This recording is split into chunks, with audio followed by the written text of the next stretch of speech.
नमस्कार, बहुत स्वागत है आपका। देवगुरु बृहस्पति और राहु का चांडाल दोष भंग होने जा रहा है। देवगुरु बृहस्पति और राहु एक साथ मेष राशि में विराजमान है और अश्विनी नक्षत्र में है। वैदिक ज्योतिष के अनुसार ग्रह समय समय पर नक्षत्र और राशि परिवर्तन करते हैं, जिसका प्रभाव सभी पर पड़ता है।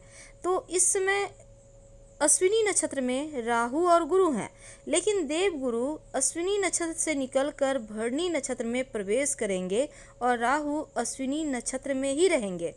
तो नक्षत्र परिवर्तन करने से गुरु चांडाल दोष भंग हो जाएगा, क्योंकि अभी तक गुरु के शुभ प्रभावों को ग्रहण लगाता आ रहा था राहु, और गुरु राहु एक ही राशि में रहने से गुरु के शुभ प्रभाव भी कम हो गए थे और तरक्की नहीं हो रही थी, सुख समृद्धि में कमी आ गई थी। तो ऐसे में इन चीज़ों से अब राहत मिलेगी। लेकिन मकर वालों, आपके लिए जो देवगुरु बृहस्पति हैं, उनका चांडाल दोष से बाहर निकलने से, चूँकि गुरु शुभ फल देने की स्थिति में आ गए हैं, इस योग के भंग होने से तो आपके जीवन पर इसका क्या प्रभाव पड़ेगा। वैसे तो बृहस्पति के 27 नक्षत्रों में से 3 नक्षत्र के स्वामी हैं, पुनर्वसु नक्षत्र, विशाखा और पूर्वा भाद्रपद नक्षत्र के। तो हम बात कर रहे हैं उनके नक्षत्र परिवर्तन से आपके ऊपर 27 नवंबर तक क्या प्रभाव पड़ेगा। देखिए मकर वालों, चतुर्थ भाव में गोचर हो रहा है, ये नक्षत्र परिवर्तन हो रहा है, तो नई संपत्ति प्रॉपर्टी मिलने के प्रबल संभावना बनी हुई है। आप नई संपत्ति या वाहन खरीद सकते हैं या फिर विरासत से आपको प्राप्त हो सकता है। इस समय में अगर आप ज्योतिष शास्त्र सीखते हैं या कुछ ऐसे गूढ़ विज्ञान जो सीखने की आप इच्छुक हैं, वो आपकी कामना पूर्ण होगी। लंबी यात्रा की दूरी अगर आप करना चाहते हैं, लंबी दूरी की यात्रा, तो समय अनुकूल है। नौकरी में उन्नति भी होगी इस पीरियड में। और साथ ही मकर वालों, गुरु तीसरे और 12वें भाव के स्वामी होकर आपके चौथे भाव में है। गुरु की जो 5वीं दृष्टि है 8वें भाव पर, 7वीं दृष्टि 10वें भाव पर, 9वीं दृष्टि 12वें भाव पर है।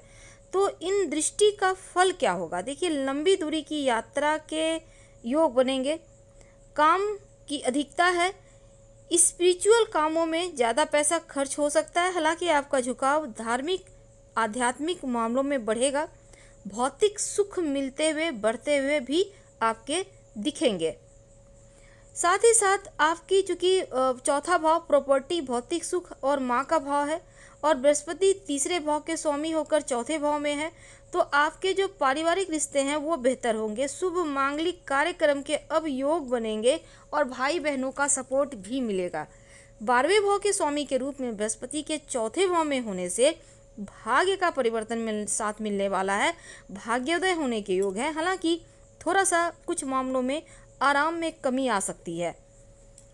अब इस समय चूँकि अनुकूल वक्त है काम का, लेकिन थोड़ा दबाव रहेगा। आप नौकरी करते हैं तो अपने कार्य के लिए सही मायने में पहचान न मिलने से थोड़े से तनावग्रस्त हो सकते हैं।